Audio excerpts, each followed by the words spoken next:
Mayong adlaw, nitabang ang Coast Guard Station Surigao del Norte sa pagigalayon sa Coast Guard Substation Placer sa pagpaigayon og evacuation. Hasta na humanitarian assistance nga gipangunahan sa Municipal Disaster Risk Reduction and Management Office kon MDRRMO Placer. Kinato sa paghaguros sa Tropical Depression Verbena sa lugar netong Nobyembre 24 ning tuiga. Kapin 160 ka pamilya nga gilangkuban sa 500 ka mga individual ang gidala sa Placer Evacuation Center kung asa sila temporaryong gipapundo o gihatagan sa nag-una nilang panginahanglan. Nalaki pa mong lakang sa pagsiguro sa kaluwasan ug proteksyon sa mga apektadong residente pinaagi sa pagsiguro nga luwas silang makuha sa ilang mga balay ug mahatod sa evacuation center.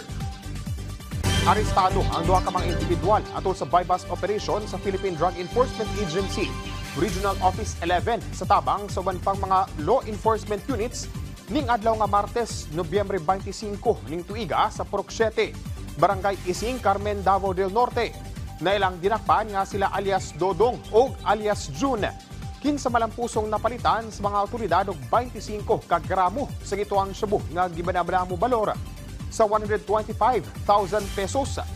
Nakumpiska sab ato sa operasyon ang lain pang 11 ka pakete sa gituang shabu nga motimbang sa kapin 550 grams ug adunay estimated street value nga 4.4 million pesos.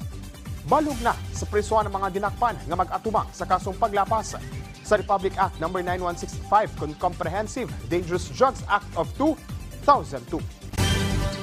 Ug mga kato mga nagunang balita dinhi sa PTV Davao. Ako si Jay Laga para sa Pambansang TV sa Bagong Pilipinas.